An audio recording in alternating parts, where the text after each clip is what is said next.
गुरुङ घर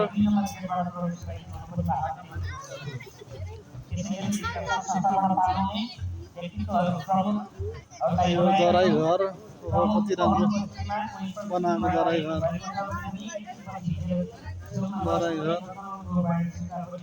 माझी घर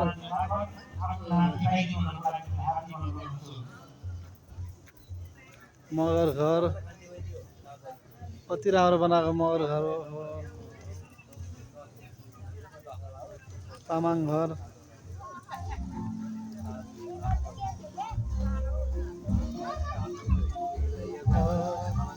थारूको देउता बाबुआमा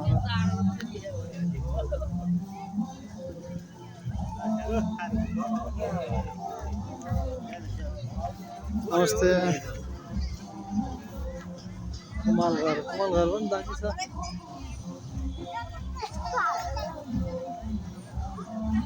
कुमाल घरमा आइपुगे हामी यहाँ ढिकी जादु चलाउन ढिकी चलाउँदा उभियो वाह कुमाल घर है वाह कुमालको घर हो यो कुमाल घरमा यस्तो राखेको हुन्छ ढिकी पनि यहाँ छ ढिकी जातो चलाउनु पर्छ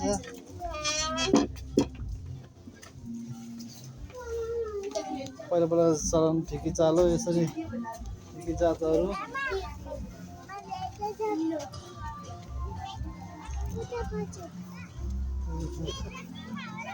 गुरुङ घरभित्र म जाँदैछु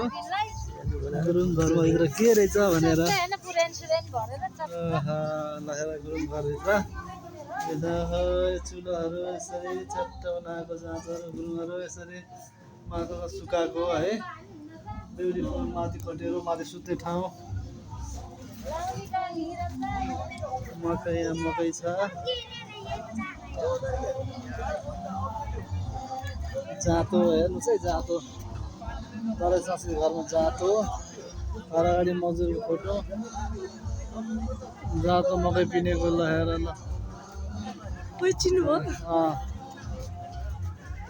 त्यहाँ दराई घरमा कतिजना पूजा गरेको पूजा कोठा यहाँ दराई पूजा कोठालाई यो यसरी गऱ्यो भने डाइन बक्सिङ लाग्दैन भन्ने कुरा हुँदो रहेछ कुरी बसेको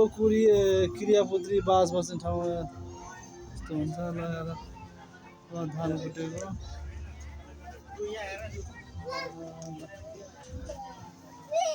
वा पूजा गरेको यो क्रियापुत्री के रहेछ यो विशेष रहेछ यसपालि र हाम्रो यो थारूको विशेष रहेछ थारूको यो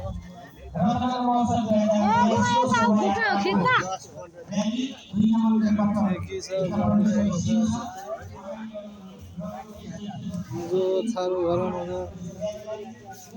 पका झुन्डाको हेर्नुहोस् बिचरा पका झुन्डाको जालहरू थारू घरमा यसरी राखेको हुन्छ विशेष देउता चिजर यसरी राखेको हुन्छ थारू घरमा गुरुहरू बसेको पूजा गर्ने ठाउँ विशेष रहेछ ल विशेष यो विशेष बनाएको छ नि त